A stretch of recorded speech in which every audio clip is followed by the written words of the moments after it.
And we are live. Welcome back to Takes by Fans. We have a great show for you today. As always, we are live every single day. And if you want to come watch live, head over to twitch.tv/takesbyfans.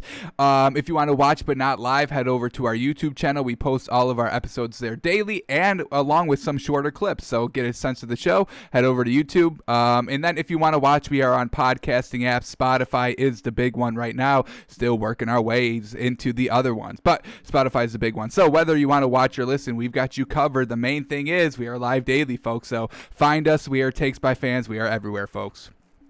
Alrighty, today is Wednesday, my favorite day of the week because that means it's film study day, folks. We take all the week 13 action, and we'll look at some drives, some narratives, see what we see. Are we agreeing with them? Has our opinion changed? We have to keep tabs on some players too, so we'll watch some film on. We've got Saints, Falcons we're going to be looking at, Lions, Bears, Bengals, Dolphins, Jags, Vikings, Browns, Titans, Chargers, Patriots, Giants, Seahawks, and Eagles, Packers, and maybe, if we have time, we'll watch some Josh Allen, maybe. So we've got all that to look into. We have to break down. There was Tuesday Night Football on last night. Pretty good game because we finally got to see Ravens, on prime television, blow out an inferior opponent in the Dallas Cowboys. So that was always good to see.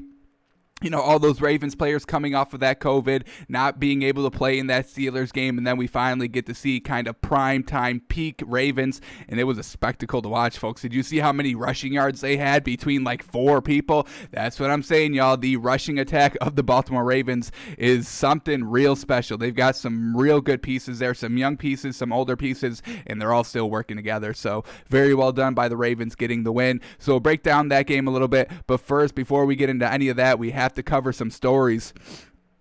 And the first one off the rip is Mike McCarthy. Cowboys had no answer for astronomical Ravens rushing effort. Oh, Mike McCarthy, the head coach of the Dallas Cowboys, he didn't game plan good? What a surprise. The man cannot coach. The man has low football IQ. We've been known this. Oh, and why would Mike McCarthy think, with extra time to prepare for this game? They haven't played. When was the last time the Cowboys had played? So we had all this extra time to get ready for the Ravens game, and what does he do? He gets blown out. They had no answer. Did they not watch any film? Mike McCarthy, did you watch any film on the Ravens? You didn't know they run the ball? You thought they throw the ball? Have you watched Lamar Jackson? He hasn't thrown for over 200 yards in any game. So why the heck would you be why the heck would the Cowboys have no answer for the Ravens rushing efforts? That's all they do. That's all they do is run the ball. So once again, Mike McCarthy showing his low football IQ, why he should be fired. Mike McCarthy was probably watching the Steelers-Ravens game from last week and was probably like, oh, this is what everybody's worried about? This is the big, bad, dangerous Ravens team? They've got nobody. He was probably game planning off of that one. He was like, oh my God, RG3's their quarterback. Trace McSorley's their quarterback. This is who we have to defend against? Mike McCarthy, no, they have Lamar Jackson. They had COVID the last time they played. That's why they weren't running the ball good, and that's probably why the game plan in the film you watched didn't help you out in this game. So Mike McCarthy, so trash, needs to be fired. Oh my goodness. Let's move on because I could talk trash about that man all day. Here we go. Doug Peterson, he's naming Jalen Hurts as the starting quarterback this week versus the Saints. How crazy is that? Is it warranted? Should this happen? Well, we're going to be watching film on the Eagles, specifically every single Jalen Hurts pass, basically. So we'll see if he does deserve to be the starter over Carson Wentz. Now, Carson Wentz, they paid this man $35 million. He's still getting paid. So this was, they extended him for $100 million a couple of years back. So, they're kind of damned if they do, damned if they don't. If they start Carson Wentz, they're going to lose the division. If they don't start him, then they're wasting all that money. But, in the grand scheme of things, this is a team. Your sole focus is to go out there and win every single week. And Carson Wentz, he hasn't been doing it this season. Now, can he take, the entire offseason just to kind of get back to where he was before he started playing like this in the 2020 season? Definitely, possibly. But for right now, the division is still up for grabs. Carson Wentz is not getting it done. You have to move on. kind of like what the Dolphins did. They say, Fitzpatrick, that week, 2 weeks ago when he started over Tua, the Dolphins are like, hey, he gives us the best chance to win right now. We have to rock with him because, we're in the hunt for the playoffs. We got to do what we got to do. There's 52, 53 men on an NFL roster. It's not just one person like in basketball where, if you bench LeBron James, you're going to lose. You need LeBron to play to have a chance to win. Football is different, folks. One person does not make or break a team. It's a team effort. So Jalen Hurts getting the starts, I think, is the right decision. Doug Peterson making it. I know it's a tough decision on him. He's really kind of not wanting to make this decision. That's why he's kind of held off as long as he could last week. Carson Wentz forced him. He had no other option. Had to put Jalen Hurts in this week, and he's going to be starting next week. I think it's the right call. Alrighty, this is why we're not going to be worrying about the Steelers at all, folks. Can we relax? It's one loss. A lot of teams have one losses. Majority of the teams have more than one loss. So can we take a deep breath on the Steelers team? Mike McCarthy unhappy with Steelers drops. I mean, in that game, Eric Ebron himself, he dropped like 5 passes. So Steelers receivers were all dropping passes in the game against Washington. That's why they lost. And then this is a quote from Mike Tomlin. Quote, they can catch the ball or they can get replaced by those that will catch it. I mean, the man's not playing around. He's a coach. He's a proven winner. He has not gone he has not had a losing season in his coaching career. He's got a Super Bowl. He knows what it takes to win in this league. So, I mean, he's a no-nonsense coach. I think players buy into his attitude. He treats the players like actual people, but, when you're doing things you're not supposed to, he'll call you out on it, and I think players respect that. So, I mean, the Steelers are going to respond phenomenally after this quote. I can tell you, watch the Steelers this week. I'm going to be riding big on the Steelers this week. Makeup game, get back to where they were. Mike Tomlin's like, hey, there's no smiles. Yeah, we were 11-0, but no more. We've got a loss, so we have to start acting like a losing football team now,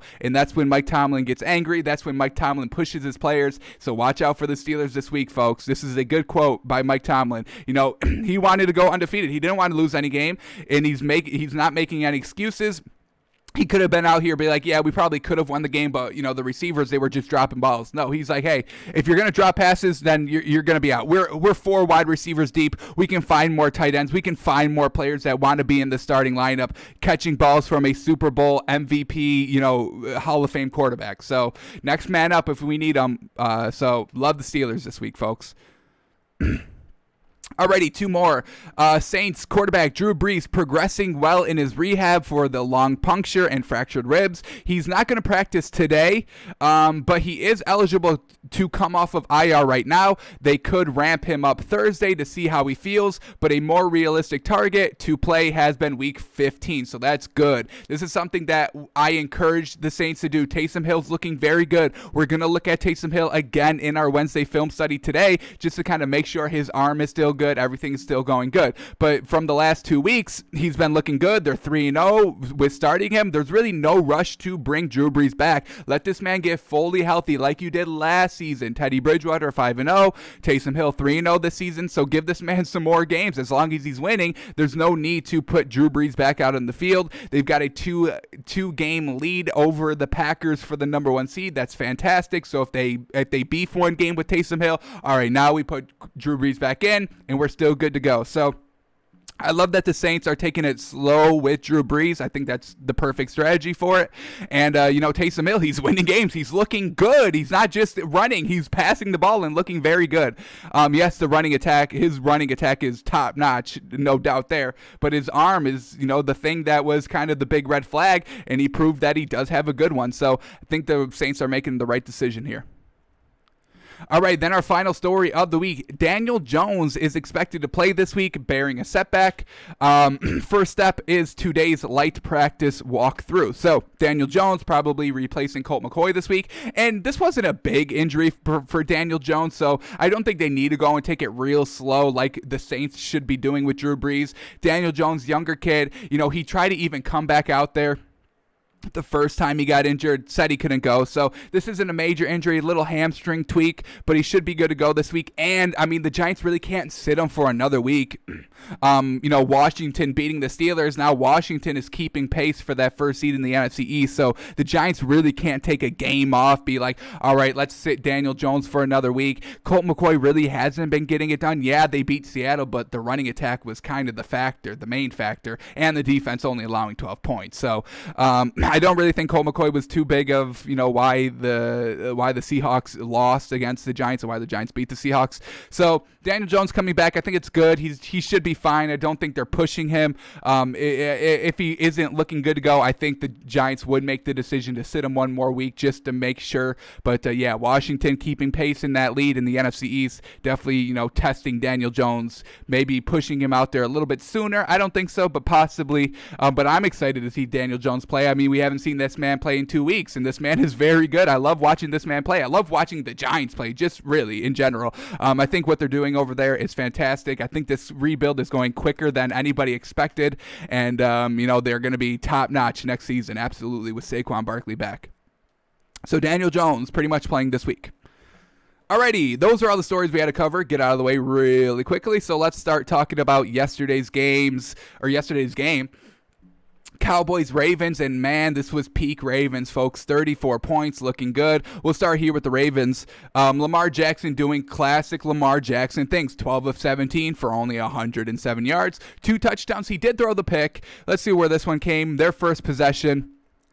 Little bit of not really driving too much, only on their 33-yard line, and he gets picked, and I believe this one was tipped by Marquise Brown. Looked like it wasn't the best pass. It was very quickly. Marquise Brown got like one hand on it, kind of tipped it up for an easy interception for the Cowboys, and the Cowboys did take that interception and cash in 3 points with it. So that's probably the best thing they did all game, was cashing in on a short field. But this Cowboys team is kind of becoming a team that can only score points on short fields. They start on Baltimore's 34. They can't even get a touchdown. They have to settle for a field goal. So I mean, look at this touchdown, folks. This touchdown drive starting on Baltimore's own 28-yard line because they got a good punt return. Once again, 10 out of their 17 points so far have been coming when they don't have to travel the entirety of the field. We can name a lot of teams that be doing this. Mitch Trubisky with the Bears, Tua with the Dolphins, multiple other teams that are not good. Dolphins with Tua with the Dolphins is a little bit different example, but there are a lot of teams that cannot move the ball past midfield if they're not starting at great field position, and the Cowboys are becoming one of those teams, and that really should be no surprise. Andy Dalton's not stepping it up like I thought he would. I thought this was kind of going to be his kind of redemption. Yeah, I couldn't do anything with Cincinnati for 12 seasons, but hey, I'm going to go here with the Cowboys when they need me the most with their backup quarterback. I'm going to go and try and win us this division. He's been real lackluster. Mike McCarthy's been the worst hire of a coach of all times. And Adam Gase has a job, so that's speaking a lot. And then Ezekiel Elliott's not doing what he's supposed to be doing. Let's skip over to Zeke now. I mean, he had 18 carries for 77 yards, no touchdowns, still not being the main focal point of this Cowboys offense, which I think he should be. So 77 yards, it may look good, but look what the Ravens did rushing. I mean, folks, this is truly astounding. Gus Edwards, leading rusher for the Ravens, 7 carries for 101 yards. He averaged 14 yards a carry. Lamar Jackson, 13 carries for 94 yards. He was the second leading rusher, and he scored a touchdown. J.K. Dobbins, third leading rusher, 11 carries for 71 yards. And then we finally have Mark Ingram, probably the most experienced best back that they have, and he's the fourth leading rusher for only 28 yards on 6 carries. So they were absolutely obliterating the Cowboys. The Cowboys had no game plan for it, even with extra time, even with Mike McCarthy, saying that he's a good coach and all that. The man is trash. He cannot coach. How are you not prepared for a Ravens rushing attack, folks? Were you trying to were you just expecting Lamar Jackson to throw for 300 yards? He doesn't do that. He's never done that. Cowboys, man, absolutely pitiful. I mean, look at these leading receivers. Marquise Brown was the leading receiver for the Ravens with 39 yards. I mean, folks, they do not pass the ball. This is the game that the Ravens do. We're read option. We're real quick up to the line, misdirection. We can either go left, up the middle, or right, or, kind of in between any direction on any given play. It's your chance to kind of figure it out. And when you do figure it out, we're just going to kind of take that read option and we're going to keep it the next time. Oh, you're biting on it. Oh, we're going to keep it again. Oh, you finally figured out that we're going to keep it, then we're handing it off. You're damned if you do, damned if you don't. And the Ravens, when they run it to perfection, you cannot stop it. When everything goes right for this Ravens team, it's one of the most deadliest offenses in the league. I would put Chiefs #1 offense when everything's going right. You cannot stop them. And then the Ravens, when everything's going right for their offense, you can't stop them either, folks. So, I mean, it's real fun to watch, and we finally got to watch it on primetime TV. And Lamar Jackson was coming off of COVID. You couldn't beat the Ravens with Lamar Jackson recovering from COVID. You let this man put up 100 yards through the air and 94 yards on the ground. The man was looking great. He was looking in better condition than most of the Cowboys players was, and this man was coming off of COVID. It kills people. Wild. So that's how bad the Cowboys are. They cannot beat Lamar Jackson coming off of COVID. He was looking faster. He was looking more athletic than literally every single Cowboys player out there. All right, let's go to the Cowboys stats now. I mean, nothing great. Andy Dalton still throwing it 45-plus times. I don't understand why. Run the ball with Zeke. Do more of a style what the Titans are doing, what they do. But they don't do that, and I think they should be doing that. Andy Dalton, 31 of 48 for 285 yards, 31 completions with 285 yards. That's stinking dunk, folks. 2 touchdowns, 1 pick. Let's see where his pick came.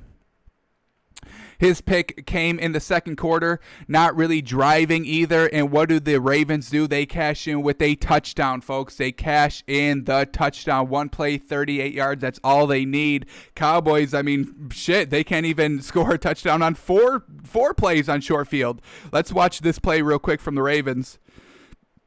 The 1 play off of a turnover, and this is Lamar Jackson throwing the ball, and he is wide open. Everybody's playing the run, folks. That's what happens when the run game is that good.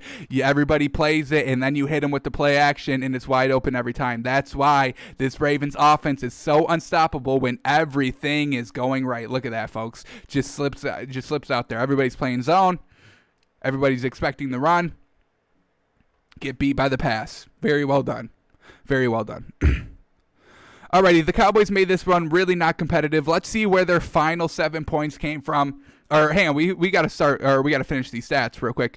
So we said Andy Dalton, 285 yards, 2 touchdowns, 1 pick. We just saw the pick. Ezekiel Elliott, we already said it, 18 carries for 77 yards, no touchdown.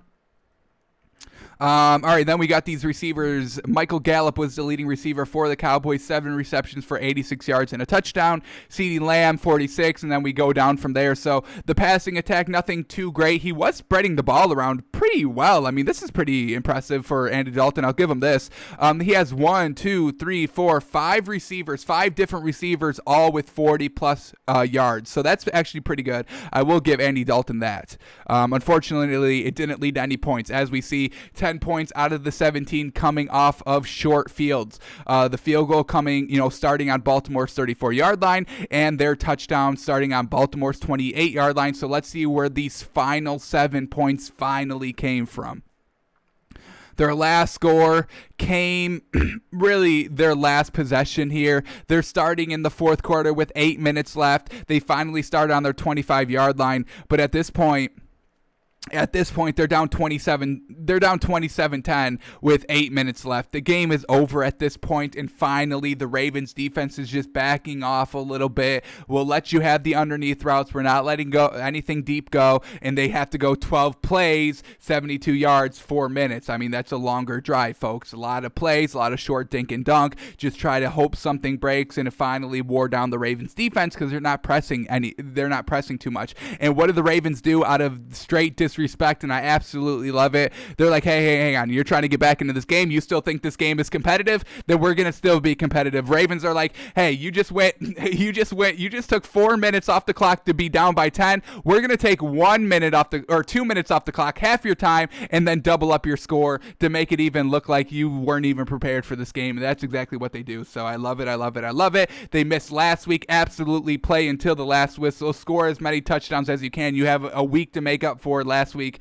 with all your players not playing. So I absolutely love what the Ravens did, piling it on. The Cowboys deserve it. They deserve to lose by, 40 points, folks. This Cowboys team is absolutely garbage. Absolutely garbage. Alrighty, that was Tuesday night football. How crazy. Finally, Tuesday game, and it kind of lived up to its expectations. Watching that Ravens, that's a treat, folks. Watching the Ravens play offensively, that is a treat. Alrighty, so with all of that out of the way, let's get into our main topic today, which is our Wednesday film study. We question some narratives, try to, keep tabs on some quarterbacks, some teams, some narratives that we've been tracking. Watch it. How are we feeling today going into week 14? Is it going to change our minds at all on any of these teams? Let's find out right now. In the first game that we are going to be looking at, it's Saints-Falcons, and folks, we have to keep eyes on Taysom Hill. He's going to be starting this week most likely. So yes, absolutely, we still have to watch this man play. So Andy's finally got passing touchdowns we can watch. Absolutely fantastic. So we're gonna watch both of Taysom Hill's passing touchdown drives, see how he's looking. We know the legs are explosive. We're still hoping the accuracy is still there. We know that we see in the stats that he's still going to his actual wide receiver, so that's fantastic. How many passes did he have in this game? 37. He passed the ball 37 times. Fantastic as well. So we'll get a lot to see what Taysom Hill's doing in this game. They only put up 21 points. That's a little concerning, but they're on the road against a division opponent who they've already faced. So we're not putting too much stake in it. And this is the second time that the Falcons have seen Taysom Hill in, live action game mode. So yes, they're definitely going to shut it down a little bit more because they've seen what he does already. All right, so we're not penalizing the Saints too much for only putting up 21 points. All right, so let's cue this one up. Their first passing touchdown drive came in the first quarter. 10 minutes, 34 seconds left in the first quarter, so we can go and cue up this play and see what it looks like. See what Taysom Hill has got for us this week. We're hoping it's good. We love to watch this man play. All righty, let's get this play queued up. First quarter, 10:40 something, 10:24. Sounds good. All righty, let me make sure I've got the right one. This is first quarter. Yep. We are all good. All right, here we go. Taysom Hill. Passing touchdown drive. Let's watch this. They start the drive with a play action pass, and pressure's coming into his face, and he leaves this ball a little short. So definitely got to clean that up a little bit. I understand why it's going to come up short. This is a free defender coming at the quarterback. So tries to dump it off a little bit. This is kind of a setup, kind of screen out to the right. Just leaves it a little short because he's getting hawked down by a free rusher. Never a good sign. Alrighty, second down and 10. They go with the handoff. Picks up about 3 or 4. All right, 3rd and 7. Let's see Taysom Hill pick up this first down. He goes deep. Oh, bailed out with the little bit of interception that could have been. And are they going to get bailed out by a flag? It looks like the defender went very low on this man, and it looks like they're going to get roughing the quarterback. And I kind of agree. The man went straight for this man's legs. You cannot go below the knees when you're going after the quarterback, folks. You will get that call every single time. So Taysom Hill felt the pressure a little bit and just slung the ball. Luckily, they dropped the pick. Luckily, they get bailed out with the roughing the passer. We're going to see it right here, folks. Straight up to the knee. That is very low, folks. I agree with the call.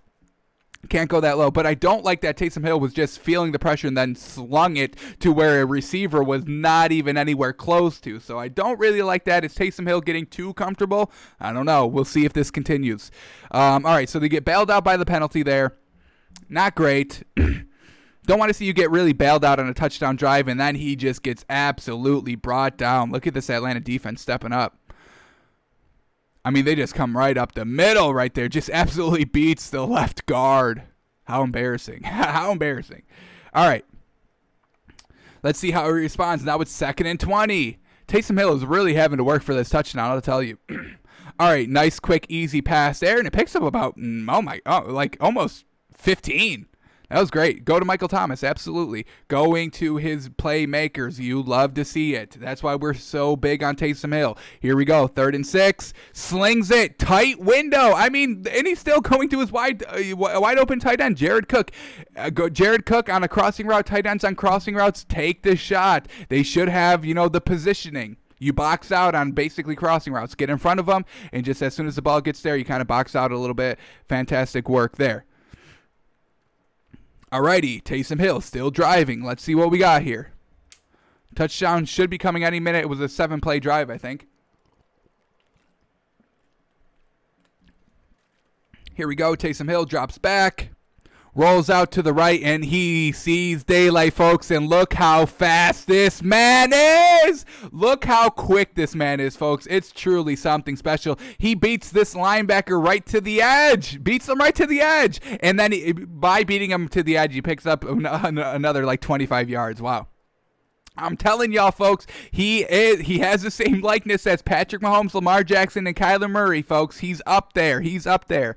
And he's got the good arm to go with it. It's special, folks. This man is going to be the new quarterback for the Saints when Drew Brees retires. I can guarantee it. There's no reason to keep Jameis Winston anymore. Taysom Hill doesn't turn the ball over. There's no reason to keep 2 dual threat quarterbacks anymore. Jameis Winston, I don't think he'll improve any. Even with all this, kind of training behind Drew Brees and Taysom Hill and learning from Sean Payton and these great receivers. And look at this, just wide open. Wide open, absolutely wide open. This is what the dual threat does to defenses. You just get wide open passes, wide open receivers, because everybody is so timid of you taking off and gashing them, gouging them for 40-plus yards. So well done, Taysom Hill. Drive looked a little iffy starting. They get bailed out, and he takes that kind of second chance and it just marches down the field after that. So absolutely fantastic drive there by Taysom Hill.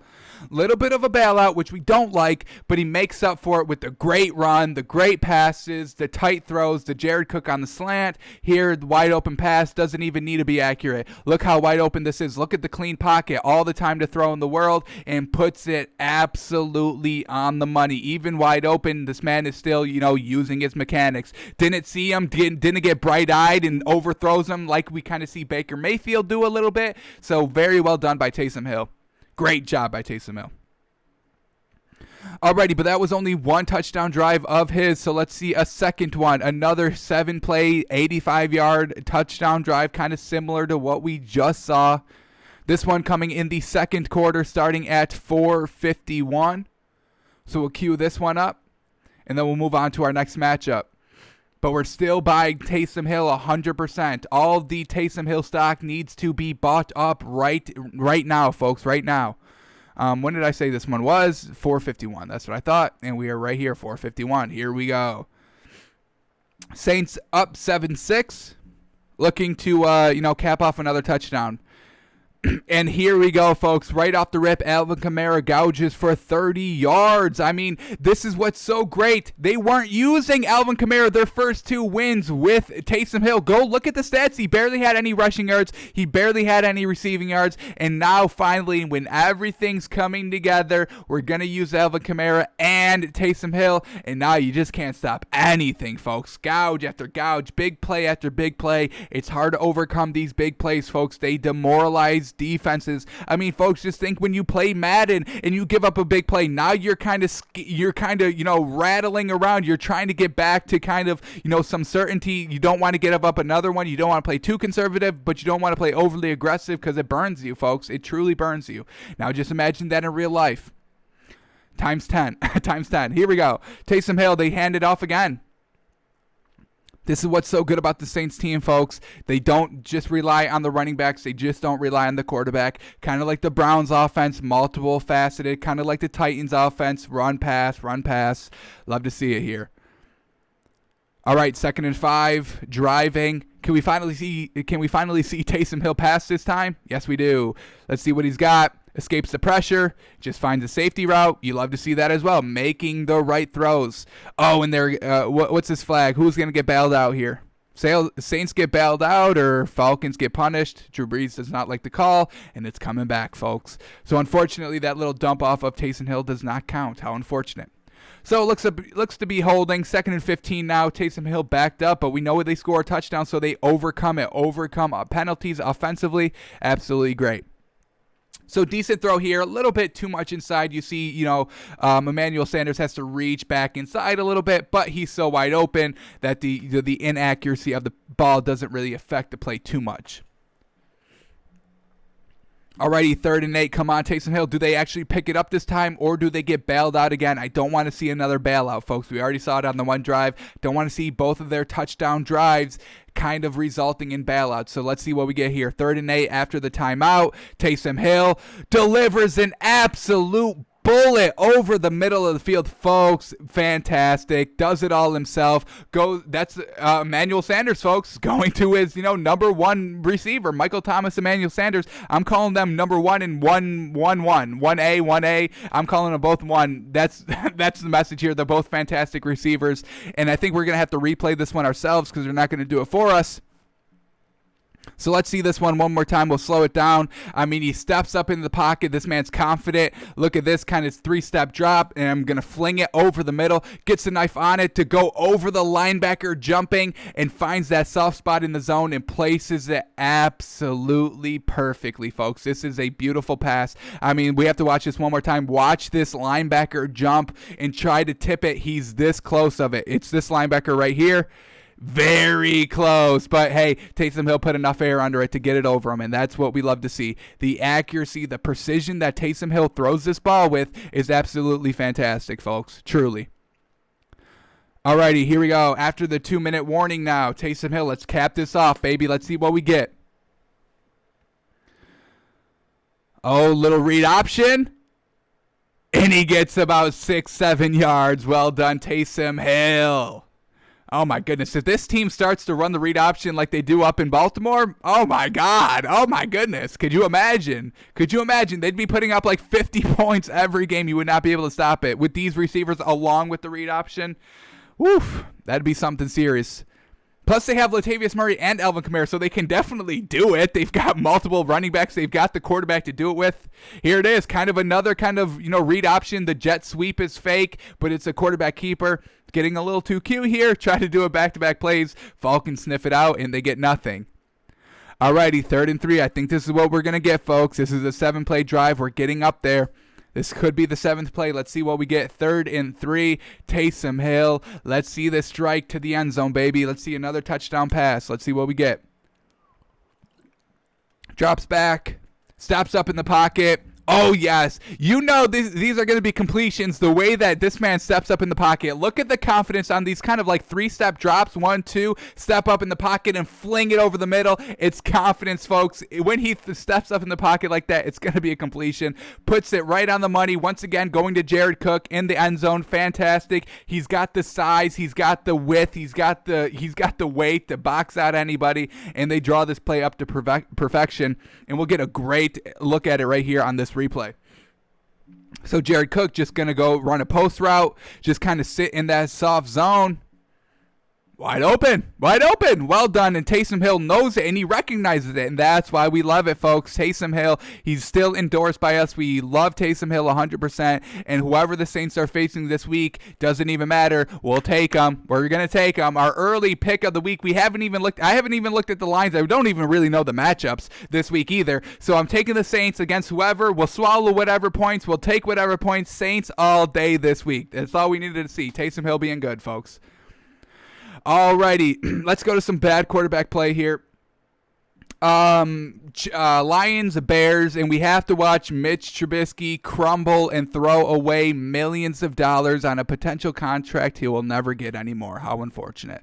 So we'll start here. We're going to watch Mitch Trubisky fumble the ball, and then we're going to watch his attempt to try and overcome that fumble with a game-winning touchdown drive of his own. So we'll watch both of these. Mitch Trubisky, he's officially done. He's done. 100%. Stick a fork in him. He's done. He'll probably never start in the league. If he starts again, again. It's going to be working his way up from a backup to a starting position. He'll have to wait for the starting quarterback to get injured or get traded or be not good and worse than he is, which is kind of hard to do, unfortunate.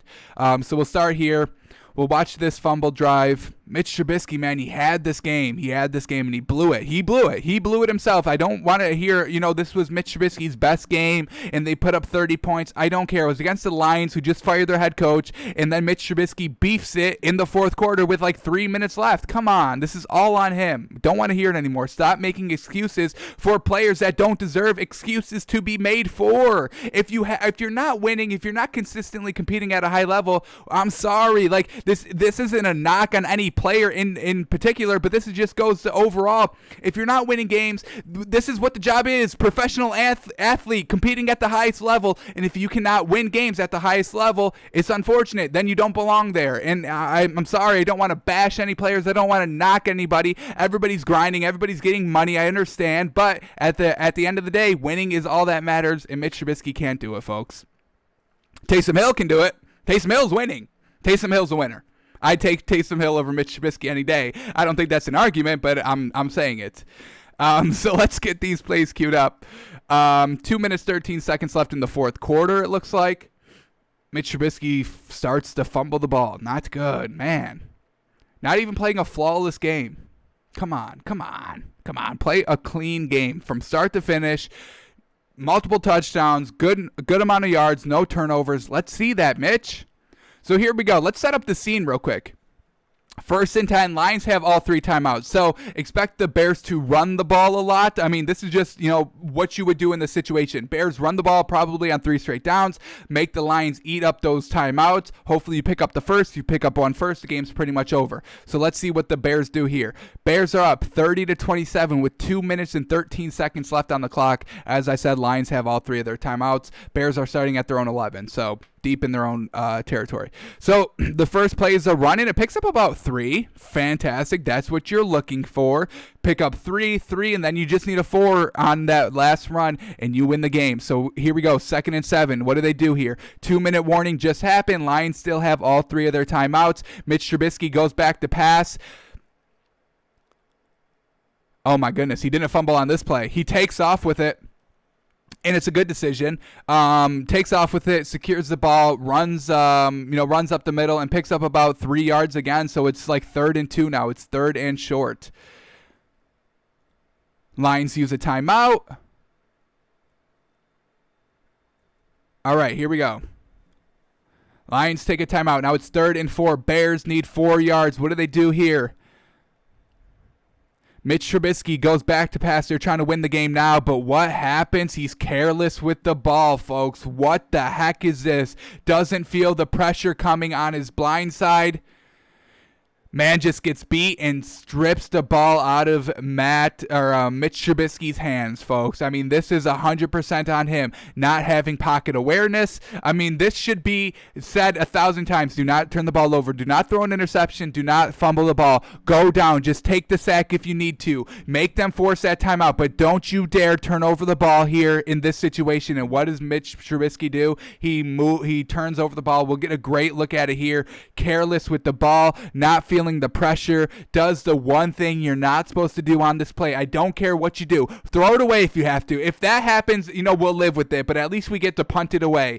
Yes, the clock stops, but at least we didn't turn the ball over. Mitch Trubisky literally could have done anything else on this play. Unfortunately, he fumbles. And unfortunately here, 74 couldn't recover it. And man, oh man. Folks, you're up. You've got 30 points. Just sit on the lead. Damn it, Mitch. Alrighty, let's see him try to come back now. Is he looking good? Is he putting in any effort? Is he looking good? I mean, this could be a major kind of, maybe we buy him a little bit more if he's looking good on this drive, but if he's just kind of giving in, throwing in the towel, not looking good here, then, we throw him out even more. We sell our Mitch Trubisky stock even more. So let's start it here, 1:37. Let's see what we get. This final drive by the Bears. Now they're down 4, and you have to count on Mitch Trubisky to go the entire length of the field for a touchdown. I mean, they're starting on their own 25, folks. This is not good starting field position. So let's watch Mitch Trubisky work. Here we go. It's a nice setup pass. Get him comfortable. I love the play call. Absolutely. Good drive starting pass. Dump it off right over the middle. Picks up about 15 yards. They get a flag tacked onto this. What are they going to call? Probably face mask. Whatever it is, personal foul on the defense.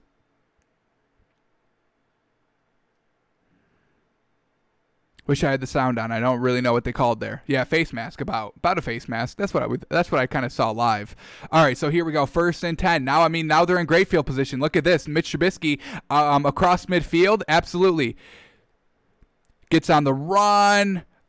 Tight end tries to dump it off there. Only picked up a yard. Couldn't get out of bounds either. So let's see what they do. They are not using their timeout. They still got one left. Mitch Trubisky's trying to get everybody up to the field, get the play called. Good urgency there. Well done. Get everybody right back on the line, ready to run another play. And they go over the middle again. And it picks up about 15 again, so it's working. It's working. I like the play calling. I mean, they have time now. They're over midfield, so I've got no problem. I mean, there's plenty of time in this game. So yes, go over the middle of the field. They can use the entirety of the field. All right, Mitch Trubisky drops back to pass. Once again, they go over the middle again. I would use a timeout right here. I would use it right here. They're not going to. Don't like this call. Use the timeout because now we're starting to get down there with the clock. Now we're starting to get into 30 seconds and, before you're at 50. So let's see what they do here. 2nd and 5 with 20 seconds left. They take a shot. I kind of like the shot. I like the pass. Let's see if we can see it in the replay. I don't know if this one was thrown too much out of bounds, but this looks like a pretty good back shoulder fade here. I think this is a good ball, folks. I think the maybe a little too high, not a bounds, but the receiver looked like he could have made a better attempt at it. I can't tell if that was a bad pass or not. I think it was a decent pass. All right, here we go. Clock is stopped. They've still got one timeout, 3rd and 5. Come on, Mitch. Let's see what they get here. Oh, yeah, one-step drop, receiver beats the defender, but he doesn't pick up the first down. He goes out of bounds, so this isn't all on Mitch Trubisky here on this drive. He just goes out of bounds short of the first down. Now it's going to be 4th and 1, and they have to pick it up on this play. Look at this. Get upfield. I know you want to get out of bounds, but come on, find the marker. You're staring right at it. You're staring right at the marker, and you don't even pick it up. So now we get 4th and 1. Game on the line. Timeout, 16 seconds left on the 19 of Detroit. And they go and hand it off? They don't even pick up the first. Oh, I don't like that call at all. I don't like that. I get that, you pick it up on the run and you use the timeout. And now you've got 2 chances at the end zone. I get it. I don't like the call, though. I don't like to run it in this situation at all. So Mitch Trubisky, he tried his hardest. To try and make up for it. So maybe we buy back a little bit of our Mitch Trubisky stock, but a very small amount because he still made the mistake in the first place. So that's good. You blow a 10-point lead. Let's get the official on this. They blow a 10-point lead. How much time they got left? All right, here we go. They blow a 10-point lead. With how much time left on the clock? With 4 minutes and 33 seconds left on the clock. They're up 10, and that's when the Lions go and go down and score a touchdown, but they chew 2 minutes off the clock. So, I mean, this is a total collapse by the Lions or by the Bears. I mean, Mitch Trubisky, not good. Alrighty, let's move on to our next matchup here, and we're going to be looking at the Bengals and Dolphins, and all we're going to look at is Tua's 3rd quarter touchdown drive. This is perfect, folks. Really, Tua in the 3rd quarter. Let's look at these drives in the 3rd quarter by Tua. We're not going to watch them all. We'll watch one, but let's talk about them. Look at these long plays, long drives, long total minutes, stringing together great drives. So here we go in the 3rd quarter. This is going to be the one we'll watch. The touchdown drive, 8 plays, 80 yards in 3 minutes and 25 seconds. First drive out of halftime. Their next drive after that is a 10-play, 70-yard, 4-minute drive. Fantastic drive. And ends in a field goal. Unfortunately, got to cash in on those touchdowns. And then the next drive, once again, results in a field goal, but 12 plays, 46 yards, 5 minutes, 31 seconds. So these are pretty good drives here, eating up a lot of clock, scoring points, a lot of plays, sustainable drives, something that we can definitely buy into. So let's watch Tua here. We'll keep tabs on him. We'll just watch this one drive. Third quarter, start of the third quarter, first drive. Let's watch Tua work a little bit. How is he looking? Is he getting better? How is he looking? He went 80 yards, so that's a good sign there. That's what we want to see. He had about 100 yards passing in the first half and about 200 yards in the second half. So you see the discrepancy. You see the total difference between the first half and second half. And hopefully we can try to highlight some of his best plays, what he can do, what his potential is. Hopefully we can see it here. So here we go. Dolphins down 6-7. Start of the third quarter, starting on their own 25-yard line. They run a little bit of the read option, and they quick strike it to the tight end in the flats. Picks up about 5. So good pass there. Right on target. You love to see that. Alrighty, before the 2nd and 5 play, they get a flag. It looks like it's coming back. False start.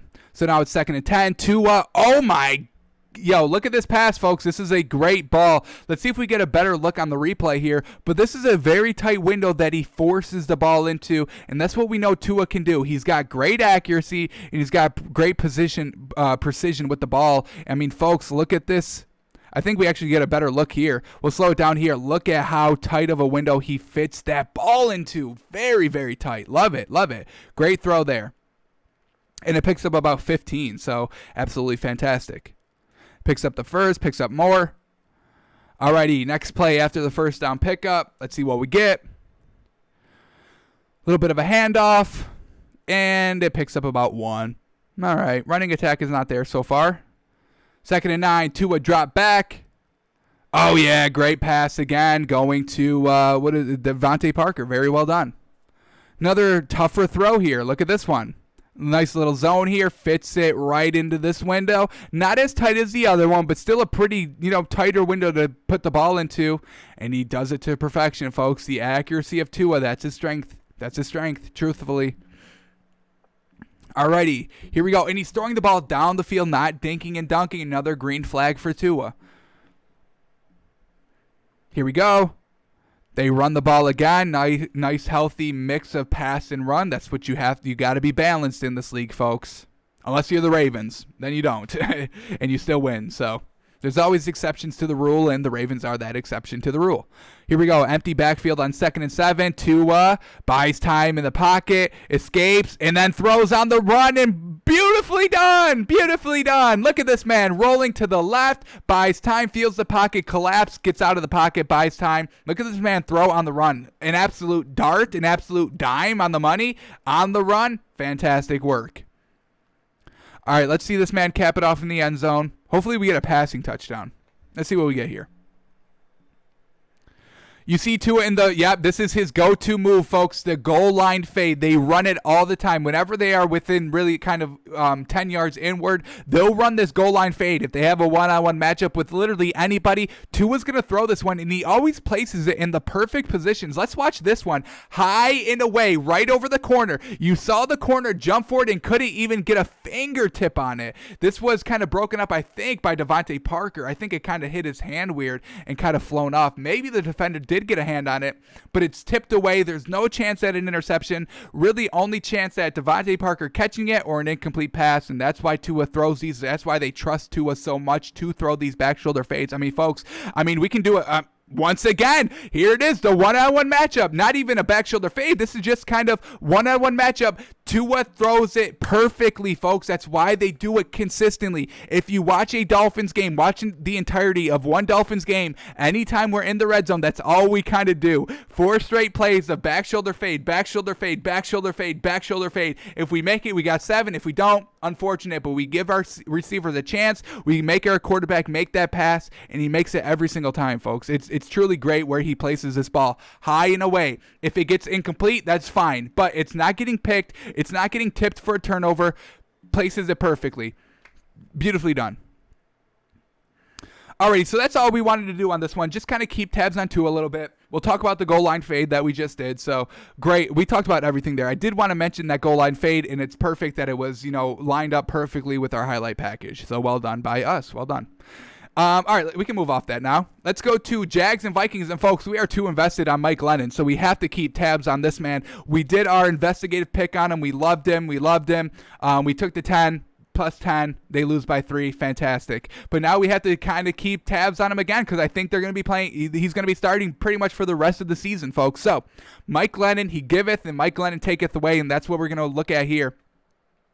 In the fourth quarter, this man goes down on a 10-play, 80-yard, 2-minute, 42-second drive to tie up the game at 24, and then he gets the ball in overtime, and he throws an interception, and they lose. So we're going to watch the touchdown, the good, and we're going to watch the interception, the bad. We'll kind of see, is he still throwing high? That's been our one knock on him. He airs the ball. The ball just catches too much air under it, and it's a lot of overthrow. So has he cleaned that up a little bit? We'll check that out. Are we still buying Mike Glennon? Are we still buying this Jacksonville offense? Let's find out, and we'll start here in the fourth quarter on a game-tying Mike Glennon touchdown drive. Let's watch it. So starting at 3 minutes and 50 seconds in the fourth quarter. Let's see what we get here.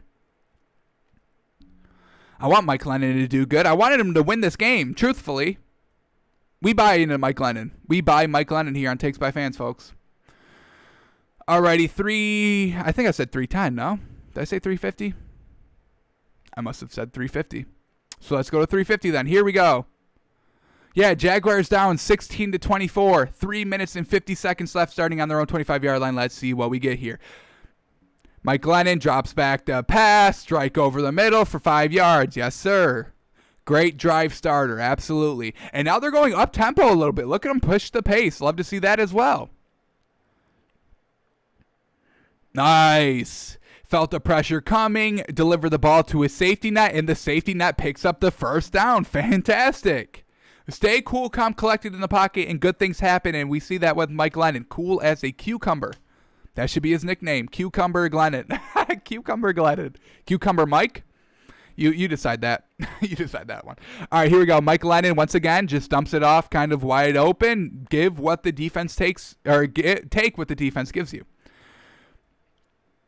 Alrighty, they pick up the first down. Mike Glennon again. They are going up-tempo here. I absolutely love it here. I mean, 4 minutes left. You don't need to go too much up-tempo. Now we get a ban. Oh, no! Mike Glennon with the absolute perfect pass, I think. I think this is good. I think this was absolutely on target. Let's see if we get a replay of it. I mean, folks, to get this in the space that he did, in the accuracy, I'm pretty sure he meant to put this ball exactly where it went. Are we going to get we're not going to get a replay of this? We're going to have to do it ourselves, it looks like. We'll give it one more chance. Yeah, they're not going to replay this. All right, let's watch this one more time. We'll slow it down. Here we go. Mike Glennon airs it out. This ball is looking perfectly thrown, folks. Look at this, right over the top of the corner. Oh, just outreached, and I don't know if this went through his hands or if it's just a little bit too low and underthrown, but either way, this is a good ball, giving your receiver a chance with no harm of being intercepted. That's a great ball to place it over the cornerback like that. Great ball. Unfortunately, incomplete. Alrighty, Mike Glennon, it's not going to phase him, though, because we know he scores a touchdown on this drive, folks. So not getting phased by that incompletion there on first down. They come back 2nd and 10. Mike Glennon dumps it off for about 9 big yards. Love to see it. Now it's 3rd and manageable, folks. 3rd and 1. You can run it here if you wanted to. Let's see what they do. But first, we get the 2-minute warning. So very well done. I mean, they went from 3 minutes and 50 seconds to the 2-minute warning, getting all the way to midfield. So that's good, and they've got a couple of timeouts, I believe. So very well done. Great clock management, great play calling, great drive starters here for Mike Glennon and everybody, getting them comfortable because now it's game time. 2 minutes left. After the 2-minute warning, we're at midfield. Fresh set of down, or 3rd and 1 coming up to fresh set of downs. 3 timeouts. Everything's looking beautifully here, folks. Oh, and what do they do? Classic. How do I have announcer jinx when the game is already over? Absolutely wild. So, little false start here on the line. Got to back him up now. Not good. 3rd and 6. Mike Glennon, we trust you, though. In Mike Glennon, we trust. Let's see if he can pick this up. 3rd and 6, or is it going to go to 4th down? Let's see. 3rd and 6, drops back to pass, and he's going all the way down the field. Look at him go. The confidence that this man has. I'm telling you, they take the deep shots throughout the entire game. It doesn't matter. Even on 3rd and 6, when you're only looking to pick up that 1st down, they're gunning it, folks. I love the play calling. I love the aggressiveness that they play with. That's why we'll take Jags plus 10 any day of the week with Mike Glennon at quarterback. And this is a beautifully thrown ball. I mean, look at this. Right, I mean, it's to the sideline where the receiver can only get it. This man's got some great accuracy, folks. He's got some great instincts with the ball. Alrighty, here we go. Inside the 30, Mike Glennon in the wheels. The wheels. It picks up about 9, maybe 10. We'll see with the official spot, but nice set of wheels there. Nothing great. He's not going to beat anybody to the corner, but when it's wide open, yeah, he's going to take it. I don't even know what his comp would be in the running game. I wouldn't say Tannehill because Tannehill's a little bit quicker. I don't know. Maybe Matthew Stafford, a little quicker than Matt Stafford. We'll see. We only saw it once, so that's kind of what we saw in the first look. Kind of comparable to the run game with Matt Stafford. So here we go. 2nd and 7. Wow, they marked him out a lot sooner than I thought. Oh my God, Mike Glennon, this man. Oh, he's impressed me so much I haven't even seen an overthrow yet. Look at this ball, folks. The placement, the accuracy, the greatness, the great catch. Fits it in that zone where 3 defenders are all, clamping down on it, and he places it absolutely on the money. Damn, Mike Glennon. He hasn't looked this good, folks, and we've watched him on like 2 different occasions. Damn, he hasn't looked this good. Oh, yes. Way too early pick again. We'll take whatever the Jaguars are getting this week. However many points they are getting, I'm sure they're getting. They're 1-10. I'm sure they're getting points. So whatever they're getting, we'll take it. Lock it in right now. We believe in Mike Glennon. Fantastic. Now they're starting to run the ball on the goal line. Absolutely. 2nd and goal. I would love to see Mike Glennon sling this ball, kind of a back shoulder fader right over the middle, or go in, run it in himself. I want to see Mike Glennon get the credit for this touchdown. Let's see. They run it again. Looks like he might get in there. They call a touchdown there. Looks like they do. They do call a touchdown. So rushing touchdown. And they got to go for the 2-point conversion. I forgot all about this. Remember last week when Mike Glennon was going for the 2-point conversions, he tried it twice and missed both of them. Let's see. He's got his chance to make up for it right now. Oh, man. Absolute bonus footage of Mike Glennon scoring a 2-point conversion. We know they get it. Hopefully it's Mike Glennon's the one that's doing the passing because he failed on the last 2 from last week. Alrighty. Here we go. This should be Mike Glennon, game-tying 2-point conversion on the road. How much more intense, how much more clutch can this man get? Let's watch. Here we go. Mike Glennon over the middle. Boom. We got to watch this one more time. It was a little grainy on my end. Internet's lagging a little bit. And once again, we replay it. It goes clear as soon as he catches the ball, but we see the clear picture here. Right in the middle, wide open zone, finds it, strike, bullet, over the middle. Mike Glennon, very well done. Unfortunately, they lose this game, and we're going to have to see the bad. We're going to have to see the bad of Mike Glennon. We tried not to, but, you have to, when there's this much good, there's got to be a little bad, right? So here we go. Let's watch the overtime interception. I mean, when you don't start with the ball and you finally get the ball in overtime, you better go down and win the game, folks. This is the second time in the last, 2-3 weeks where the team really kind of beefs it in overtime. Who was it the first time? The Green Bay. That's who I'm thinking of. They got the ball first. They fumble it. Now Mike Glennon, he has a chance, but he throws an interception. Darn it.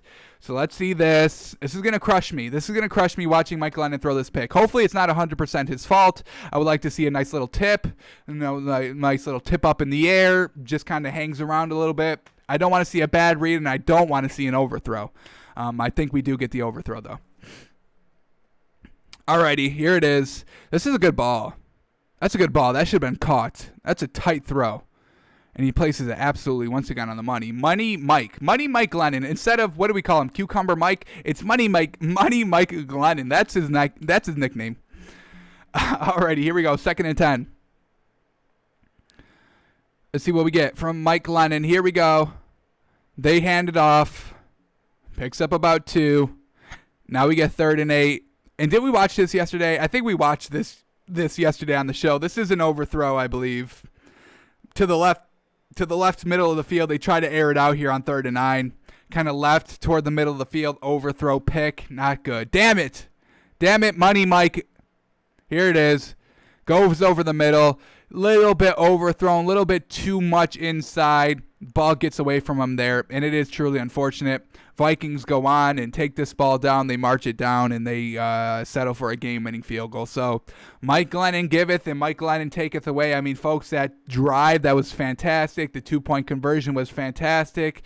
But then we get an overthrow. The classic, the overthrow of Mike Glennon always creeps in games, folks. So you got to watch out for that. That's why we like 10 points when we're talking about the Jags, not just kind of one possession, 3 or 7. We want the full 10 when we're talking about the when we're talking about the Jags.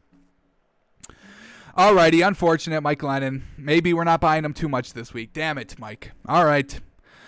Alrighty, let's go to Browns and Titans. And folks, we have to praise this man. We have to watch some Baker Mayfield. We haven't watched him all season, and he finally put up a great game here in the first half, and we're going to watch him. What do we got here on the notes? We got two drives here. May only watch one. We'll see. We're going to kind of watch some of these longer drives, so just so we get a full sense of what Baker Mayfield is doing in this offense. So we'll take this 9-play touchdown, and then if we still want to see more, if we're clamoring more of Baker Mayfield, then we'll watch the 11-play touchdown drive. If we think we've seen enough, if everything is finally kind of good and we feel comfortable, then we'll just watch the one. But we'll start it here on the 9-play touchdown drive, starting at 7:51 in the first quarter. So let's get this queued up. Watch a little Baker Mayfield. I mean, everybody's been clowning this man. I mean, we kind of clowned him a little bit, not too much. But this man's been clowned his entire career. So, I mean, when we finally can kind of, put him on, a highlight package and kind of just, appreciate what he's done and his greatness, we obviously have to take it. So, here we go, 7:51. They're already up 3-0. A little bit of a false start here. Baker Mayfield sacrifices his body and jumps in the pile and gets on the ball. Well done. Heart of a lion. Heart of a champion right there, Baker Mayfield has. I mean, we saw Cam Newton do that in the Super Bowl and kind of pull away from it. Make of it what you will, folks. I just say the facts that have happened. You put them together. Alrighty, here we go. 1st and 15, Baker Mayfield, play action pass. This is kind of a setup screen. So, great ball placement by Baker Mayfield, but not really all on Baker Mayfield. Nick Chubb doing most of the work. Play calling doing most of the work. Is that what we're going to get on this highlight package? Just the play calling is good and not really Baker Mayfield? Hopefully not, but we'll see here. Alrighty, then we're going to get 1st and 10 off the first down run, or off the first down screen, and they run it again off the right side, and it picks up 9 yards. This running attack was gashing the Titans all day in the first half. The Titans had no answer for this Browns offense. I mean, clearly, as we saw, the Browns literally score on all of their possessions in the first half. That's not good. That's not good defense, I'll tell you that. Alrighty, 2nd and 2. And they're driving. Look at that. 2 plays, and they're already on the Titans' 29-yard line. Holy cow. Holy cow. All right, they run it again. Titans bottle it up that time. So we're going to get 3rd and 2. Ooh, do we get to see a Baker Mayfield completion on 3rd down? Let's see. Hopefully. Haven't seen too much of him yet, so yes, we are clearly going to watch the second drive as well. We got to watch some Baker Mayfield. That's what we're doing. We don't care about the run game. We know the run game is good. It's good every week. We don't get to see good Baker Mayfield slinging it every week, so here we go. Okay, little misdirection. Oh, look at this man. And then he gets the ball passed back to him, and they tack on 15 yards for a roughing the passer of Jarvis Landry, not even Baker Mayfield. But well done by Baker Mayfield, getting involved in every facet of the game. He's like, hey, I'll catch. And the way he caught this ball, this is pretty impressive. This is kind of like a catch that Baker Mayfield would want a wide receiver to make, so he knows what it's like to be in that situation. He's like, I got to make this one. Because if I was throwing this ball, I'd be like, you have to go up and get this ball. And he plays it beautifully. Baker Mayfield should reverse Ryan Tannehill, go from quarterback to wide receiver instead of wide receiver to quarterback. All right. Great catch by Baker Mayfield. Well done. All righty. 1st and 10 now. Let's get this up. Here we go. Come on, Baker. We've only seen him pass once on this drive. We saw him pass once and catch once. Let's see him sling it in here for the touchdown. Nope, they're going to hand it off again. A lot of hands off here. 2nd and 7. All right, Baker lining up in the shotgun. Let's see if he passes it here. Let's see a passing touchdown, Baker.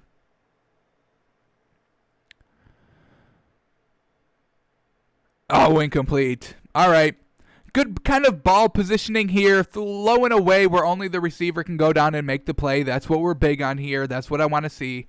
So we can get a better angle here. This is kind of just like a hook back. Kind of just find the soft zone in the front of the end zone and sit down there. And Baker Mayfield, the ball gets tipped. Okay. Unfortunate. So I don't know where Baker Mayfield was trying to place this ball. Unfortunate. So here we go. 3rd and 7 now. Baker Mayfield, does he punch it in for a touchdown? Let's see. 3rd and 7. Baker Mayfield, clean pocket, trying to buy some time. Throws on the run, and this receiver makes an absolutely fantastic catch. Baker Mayfield throws a pretty good ball. Receiver coming back, buying out the quarterback, and this is a catch on the sideline. And I want y'all to watch this catch because it is truly fantastic. He stays in bounds. It's very close to a touchdown. Watch this catch, coming back to the ball, catching it kind of over the pylon. Real great catch. Watch it. Boom. And now you don't know, is it a touchdown? Where is it? Very close, but they mark it real right at the 1 yard line. And they'll have to punch it in on this play. And they go for the run. They say no. Here we go. 2nd and goal from the 1. Baker Mayfield pass. Come on, Baker. Sling it to the back of the end zone. And there it is. Very well done. And let's watch Baker Mayfield on this throw. Because they do break it down pretty well here. Baker Mayfield, his eyes are pointing to the right this entire time. He snaps back to the left to Jarvis Landry here, I believe. And by that time, that's why the safety is so late, because Baker Mayfield was watching. His eyes were to the right the entire time, so the safety was shading to the right the entire time. Knows where the route is for Jarvis Landry, coming from the left all the way to the middle. Here it is. You'll see it perfectly right here. Snaps it back. Or this is when his eyes already moved back, but you get the point. Eyes come back to the receiver, to Jarvis Landry, and the safety's late because of it. All right, I didn't see enough Baker Mayfield on that one, so we got to go to this one now. Now we got to go to the 11-play drive, and hopefully we can get some good Baker Mayfield passes here. So let's cue this one up. 11-24 in the second quarter, and then we'll move on to our next matchup. All righty, here we go. 11-24. Browns have a commanding 24-7 lead. Holy moly. All right, Baker Mayfield hands it off on 1st down. That's good. All righty, 2nd and 10. Come on, Baker. I got to see him sling it. Come on. We put you on the cash list. I want to see you sling the ball. He's got 3 touchdowns up to this point, so this is his last passing touchdown of the game. Setup screen again. Great drive starters for this Browns team. I mean, they run the screen. It picked up, like 15? It picked up, I think, like 30 on the first time on that first drive, and it picks up, 10 in the first down here on this drive. So, great drive starters here by the Browns. Kevin Stefanski is doing a great job calling plays here. Very well done. Alrighty, 1st and 10 after the first down pickup. Baker Mayfield, what do you got for us? Empty backfield, so he's going to sling it, something that we love. Okay. This ball, not greatly thrown. I would like to see another replay of this. Looked like it was very kind of short. It looked like it was kind of underthrown a little bit. If the defender was actually playing this ball, possibly could have picked it off. Doesn't look like they're going to give us a replay, so we may have to do it ourselves. How unfortunate. They're not going to give us a replay. They don't want to make Baker Mayfield look bad on the replay, so here we go. Let's do it ourselves here. Let's slow this one down. because I think this is a little underthrown. I mean, these are tough throws to make when it's one-on-one coverage to get it over the cornerback. They're not easy throws to make, so that's why I praise them so highly when they do get made. So here we go, Baker Mayfield. Let's see if we can break this down, because I do think this ball is a little short here. Little short and a little too much inside. You see the receiver having to go and kind of jump over and kind of reach over the defender. You kind of don't want that. You want the receiver just kind of jump straight up in the air, not straight up and over. So not a great pass there by Baker Mayfield. Could have been better, I'm saying. Could have been better.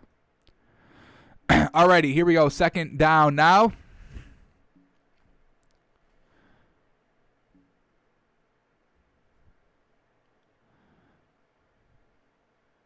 Blitz comes, really couldn't pick it up, barely gets it away, and I do believe they call intentional grounding here, even though I think, oh no, they don't. Okay, I think they called it a little earlier. All right, Baker Mayfield, 3rd and 10 here.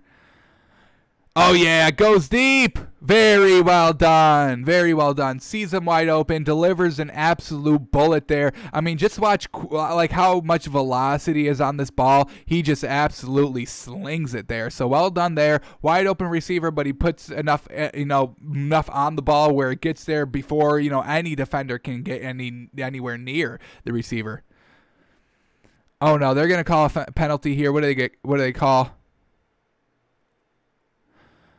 They're going to call unnecessary roughness on the defense. Give them more yards. So a little bit bailout here that we've kind of been seeing a little bit. The big thing is that Baker Mayfield didn't turn the ball over. That is the big thing. Although he did, because he did fumble in the 4th quarter. But, I mean, interception-wise.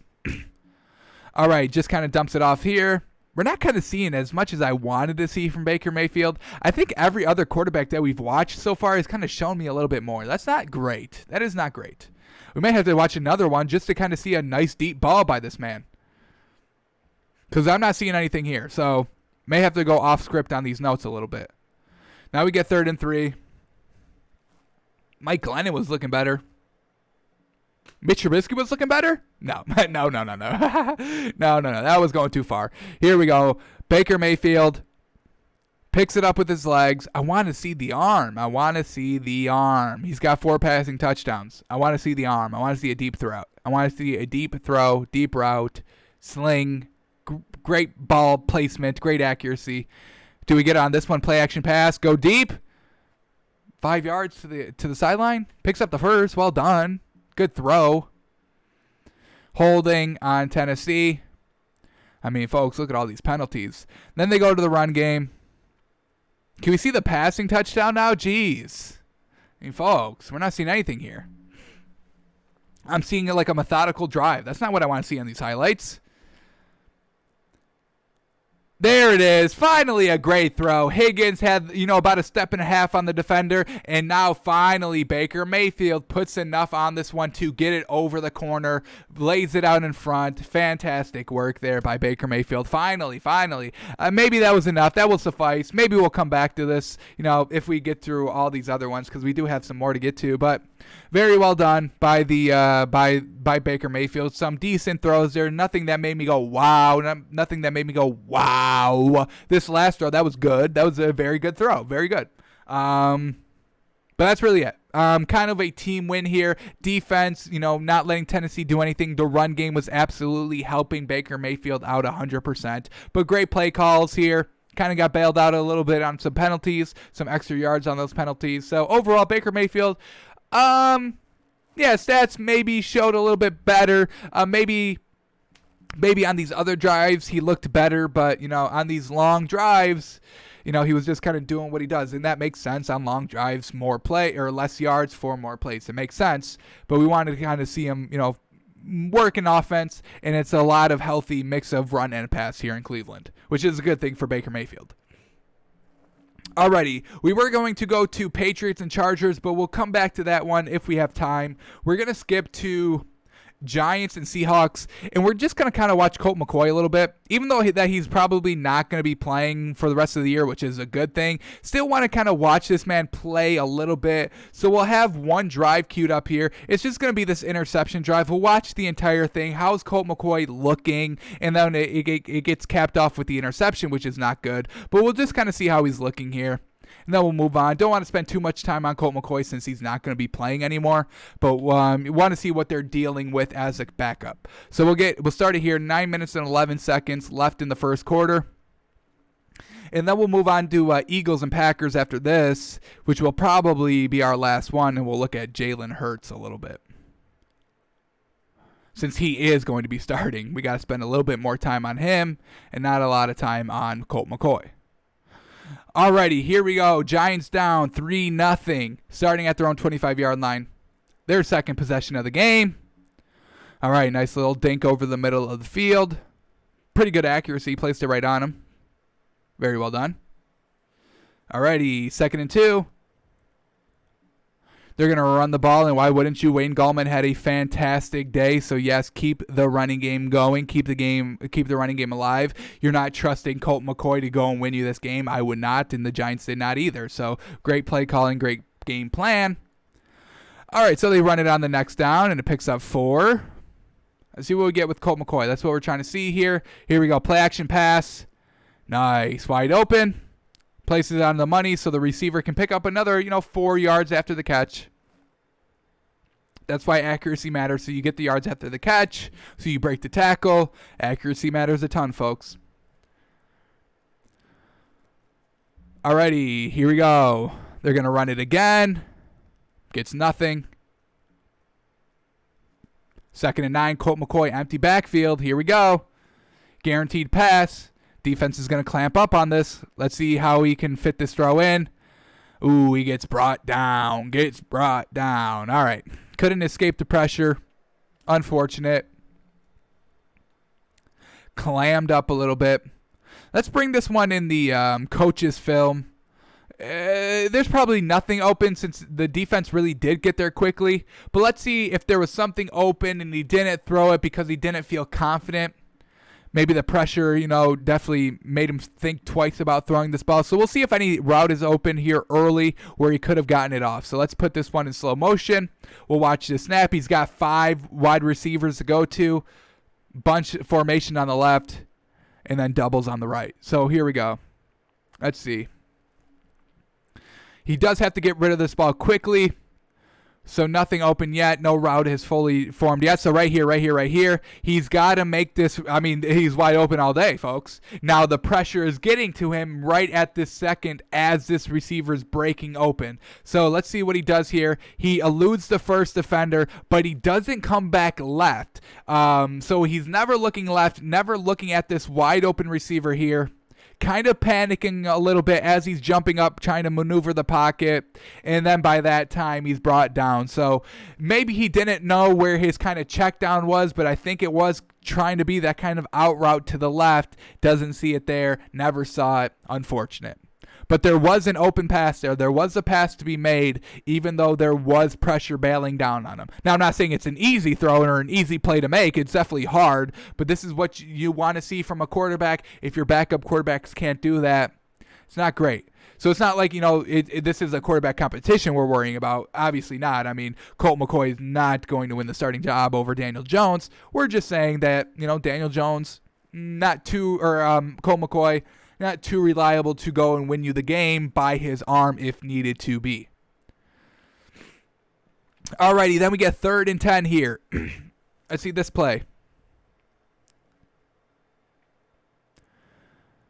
Nice. Well done. Great play design. Wide open receiver over the marker. And well done by Colt McCoy knowing where the marker is, getting it to the marker, not doing one of these underneath throws and then hoping it breaks off, for an extra 5 yards for the first down. So very well done. Knows where he wanted to go with it. Quick fire throw to that receiver. Well done, Colt McCoy. On 3rd down, nonetheless, keeps the drive moving. Now he throws an interception on this drive, so it all's for naught. But they're at the 20-yard line. This is a drive, folks. This is a nice drive. Oh, man. And then look at that, the wide receiver screen.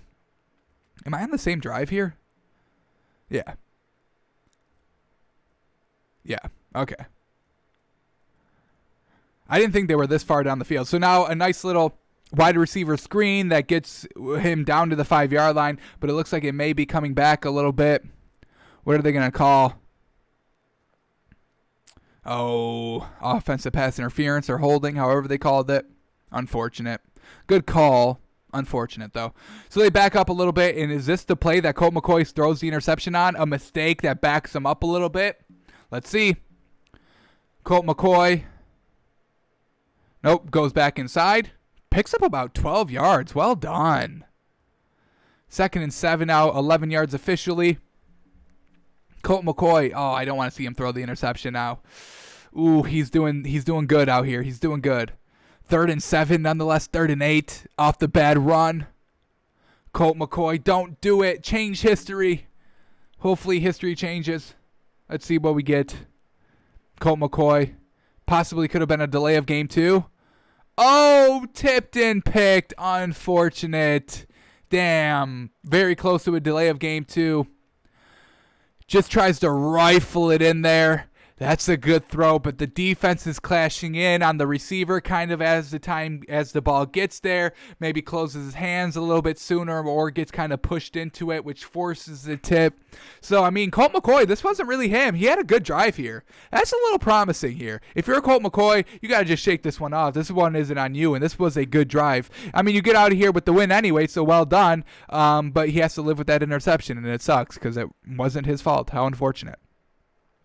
All right, so maybe we give Colt McCoy a little bit more credit than we were giving them at the beginning of that highlight clip. But yeah, that was Colt McCoy. Still looking decent. Nothing great. Wide open passes. Didn't have to really force anything in there. But what we saw was solid play. It was solid play. Making the right reads. Alrighty, and this is probably going to be our last matchup of the day, and we have to look at Jalen Hurts, folks. He's the starting quarterback this week for the Eagles. No more Carson Wentz. We have some good, some solid film on this man, about a quarter and a half of play. We've got 12 passes. We have most of them queued up here. We also have some running attempts by him. Now, is he pulling the ball down too early? Should he be making throws? Is he trusting himself? Is he trusting his arm? Is he trusting his decision making? So we'll check some of that out on some of the runs. We've got all of them queued up here, or most of his plays queued up here. Most of his passes are on one drive, so we don't have to skip around too much. But yeah, we'll start it here. We've got the 7:19, and I believe this is his first play, his actual first play here. Yeah, 7:19. So let's get this queued up. Comes in the third quarter. Not after halftime, though, so they still try to stick with Carson Wentz, even coming out after half. They gave Carson Wentz that first drive. It does nothing, so then they bring in Jalen Hurts for their second drive in the second half. So we'll start it here. This is 7:39. They do run the ball, but this is his first play in the game. It's a handoff. Get him, comfortable. Get him, it's the first play, so you're not going to, bomb it down the field, although that could have caught, Green Bay off guard. But here it is. This is his first actual pass attempt. Here it is, 2nd and 5.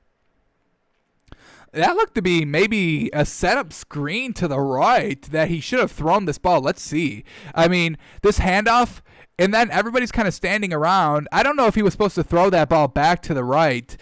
Maybe not try to take this one to the left. It didn't pick up anything. So I think that may have been just kind of a blown play by him. Looked like it was trying to set up a screen to the right, and he didn't make the pass. So not great there. Now we get 3rd and 4. Here we go.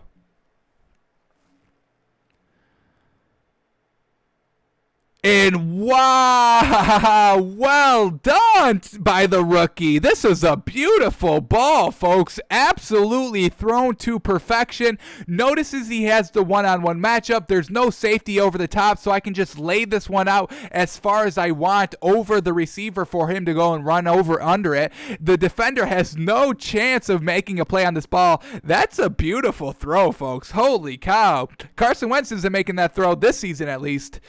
He has made it in his career. Here we go. Little read option. He keeps it. Once again, doesn't really get anything. Let's see the coach's film on this play. Is he trusting himself? Is he trusting his arm? We'll see if any play is open here, any receiver. But he goes and runs the ball. That's not the best play because it picks up nothing. So we'll see if there's any receiver here open. Should he have thrown this ball? Let's find out. Try to slow it down closer to the snap so they're not waiting all day on the slow motion. The slow motion is very slow, which I do appreciate. But you got to try and time it up. Oh, this is the second play. This is the last play of his beautifully thrown ball. Let's appreciate this one in slow motion. I mean, folks, look at this. I mean, maybe the one complaint, the one knock we'll say on this throw, just to say a knock on it, is that it's a little bit too inside. The ball started to drift inside a little bit. We'll see where this receiver is on this play. He's very much to the sideline, and you see him having to come back in just very slightly. I mean, it's very slight. It's subtle. It's not even a knock. It's more of a little note. Maybe drift this one a little bit more toward the sideline so you don't run him into where the defense is. But other than that, fantastic throw. All right, here it is. We're not going to get a good angle on this. Oh, this is the second angle from the play. They do both angles. All right, so this is the play that is the read option where he keeps it. Let's see if there's any better throw to be made on this play, or a throw at all, because he runs it. He keeps it. All right. So here it is. There's the fake. Now he can throw it, and he can tight it. I mean, this receiver is crossing right here. No, he's not. He's never ever crossing or ever showing. So right here is where the ball has to be thrown. The receiver is getting behind this defender. This safety is a little late coming. He throws this ball right now, get it over this defender, probably more towards the 10-yard line where my mouse is going. If he throws the ball in this kind of area right here, this could be a touchdown. I'm kind of surprised he never throws it. And look at kind of this defender. He's leveling off. So you have to throw this ball right here. And we know he runs out of bounds. So he has so much opportunity to throw this ball, but he never does. He still can throw it right now. This isn't too late to throw this ball. You just need to make sure you get it over this defender by a lot. Make it overthrown or uncatchable, but do make it so it gets over this defender. Still can throw it. Still kind of can throw it. He decides kind of to run it at this moment. So I think this is kind of a bad call here. I think he really should have thrown this ball. Not great by Jalen Hurts. Got to trust your arm here, kid. Got to trust your arm a little bit. All right, let's go back to the game film. So they pick up, did they pick up the first? We got to go back a little bit here. I think we skipped a play. Or maybe not. Let's just go here. Let's do it by the time. This was the big play. This is the run. All right, now we're back on track. All right, so we saw one play in the coach's film. Probably should have thrown it. So let's see what we get here on 2nd and 13. Run play. We'll skip this. Although it went for a lot. Well done. Picked up a big chunk, but it's coming back.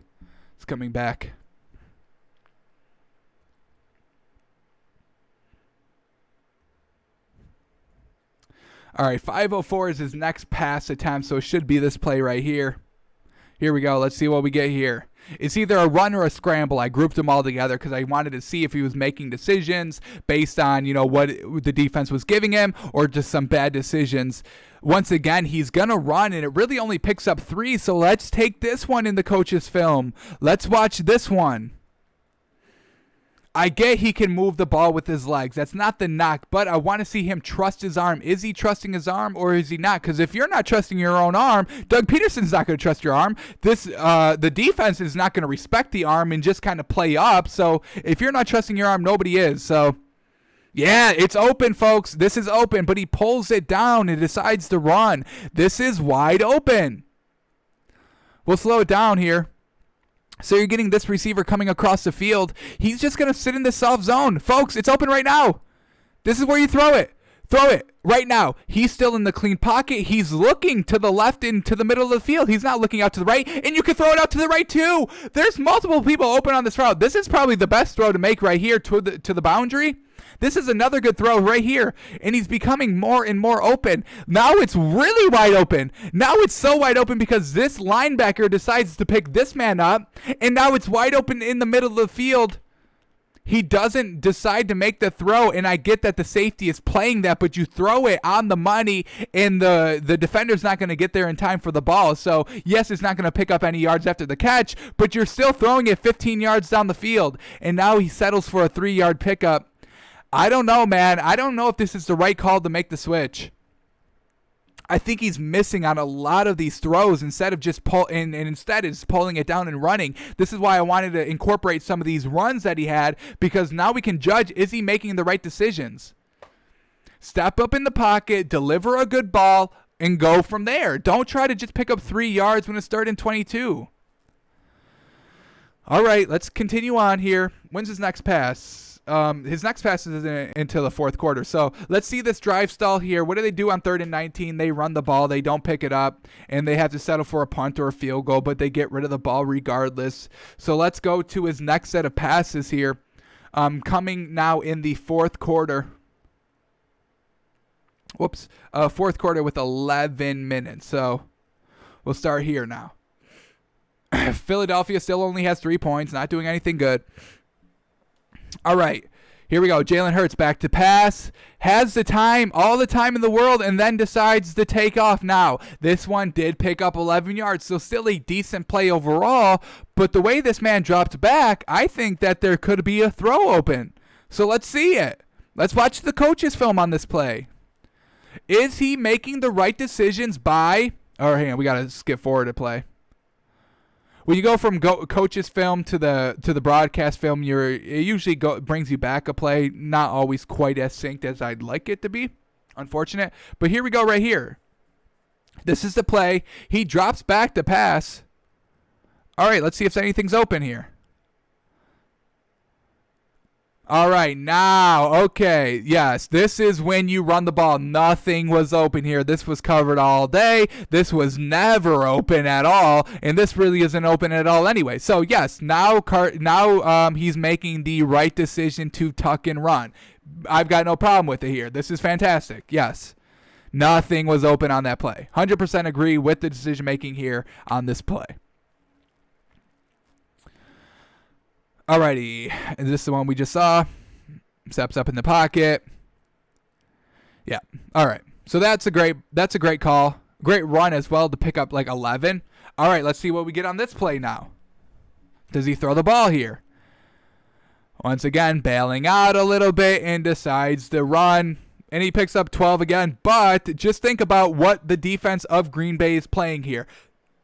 They're up 20 points in the 4th quarter with only 10 minutes left. They're not getting beat deep. That's all they're doing. So, yes, they're allowing this man to take the 10-yard runs. That's why we saw it in their last drive in the 3rd quarter. The runs got shut off very quickly because the defense was backing off, or the defense was pressing during that series because it was still kind of a game in the 3rd quarter. Now it's the 4th quarter with 10 minutes left. A third of the game gone, a third of the quarter gone already. They don't have to really worry about too much of a comeback here. They're down 20 with 10 minutes.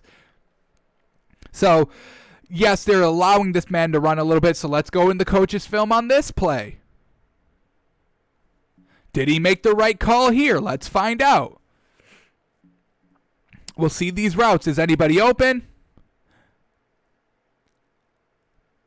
The defense is giving him these runs. So is everybody else kind of... All right, so they're going deep on these routes here. Nothing is open. Nothing is open. Nothing is open. Now he escapes the pocket. Now he's kind of directing traffic a little bit. Hasn't made the decision to run yet. So he can still pass it at this point if there's anything open. So far, everything is still covered. He makes the right decision again. But this is because the defense is giving him this. They're like, we're not letting you go deep. We're not letting you throw the ball. So, this isn't too great here. This isn't too great. These are all just kind of give me yards. They're giving him these yards, folks. The game is over. They don't need the big shot. run plays, get 5, get 7, get 10 yards, but the clock will keep running. You will still keep time off the clock. That's all Green Bay's looking for. Yes, drive, maybe get into field goal range. We'll give you 3. We're trying not to give you 10. We're just trying to make you eat up time on the field. So, all right, here we go. Does he throw it here? Tries to go in the middle of the field, very, tight, very not really open. Tries to force it in there. Unfortunately, it's incomplete. All right, 2nd and 10 now. Drops back to pass, launches this one. Decently thrown ball there. A little bit too much air under this ball, in my opinion. Maybe get it there a little bit quicker, but still good pass. It's a completion, so we give the man a little bit of credit. All right, 3rd and 4. Gotta pick this up. 3rd and 4. Let's see what he does. There it is. Wide open pass. Well done. Made the right read there. Love it. All right. Escapes the pocket. Going to take off on this one. We'll go to coach's film on this one. We'll see. Actually, let's see if anything's open kind of right off the rip here of what we can see. He's running a double move. By this time, he's already feeling the pressure. So we didn't even really need to go into coach's film on this one.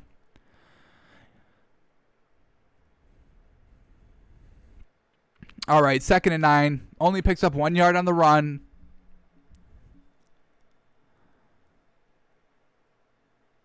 Delivers a ball. Broken up. Good defense there. Well done by the defender to stick with the ball and kind of rip it out last second. Good throw there by Jalen Hurts, not Jason. My apologies. We'll get a good look here. Let's see how well this defense is played. Oh, yeah. I mean, he didn't even have his hands on it. Well done. That's great defense. I love watching great defense. What a great defensive play. All right, 3rd and 9. We can go back on this one. Watch this one again. Let's see if he gets in bounds here. Let's see. Pass to the boundary. He's wide open. And he gets out of bounds. This is incomplete because Jalen Hurts, he got wide-eyed there. He saw he didn't set his feet. He had time to get this ball off, folks. I mean, there was nobody around this man. Nobody around the receiver. Nobody really around the defender either. We'll watch this one again. I mean, folks, set your feet. Relax a little bit. I know pressure is coming and you have to get rid of it, but, make a better throw here. Maybe the defense was piling on a little bit. Still, got to rein that in a little bit. Got to rein it in. He's wide open. Pushes too much to the boundary, and now we get 4th and 9. All right, is this the last passing play by Jalen Hurts that we see? Let's find out. Do they pick it up? 4th and 9. Clean pocket. Very well done. Penalty as well. Pass interference on the defense. That looked like offensive pass interference to me. That looked like a push-off. That looked like a push-off to me, but they get bailed out. Oh, no, they do. They do call it. They called it pass interference. I agree. Alrighty, here we go. Is this the last play? It's 4th and 18 now. So he made a good pass on 4th and 10 or 4th and 8, but it gets wiped out by the pass interference. Now he's going. Oh, yeah, let's go. Jalen Hurts, he says, hey, this is going to be probably my last pass of the day. I'm going out with the bang. Very well thrown here. I love this. I love this play. Rolling out to the right, keeps his eyes down the field, knows where he wants to go with the ball, and delivers a wide open pass here. Very well done. That's a great ball. That's a great ball. Where did he throw this one from? The 30? 35? About the 37. That's a good pass. I mean, that ball's in the air for about 40 yards. That's a good ball. Well done. Way to end it off there. Alrighty, that's where we're gonna leave it. Good by Jalen Hurts. I would say, maybe bails on plays a little bit too much, but he's a rookie. This was his first action. Getting a full week reps with the ones this week should help him out a lot. We'll still keep an eye on him for next week. Not sure how we feel about him just quite yet, but he was making some good passes there, so we give him the man credit. Now, do I think they're making the right decision? Yes. For this season, I think they're making the right decision. What we saw there by Jalen Hurts, some very good, also some not so good. But overall, through the touchdown pass, very well done.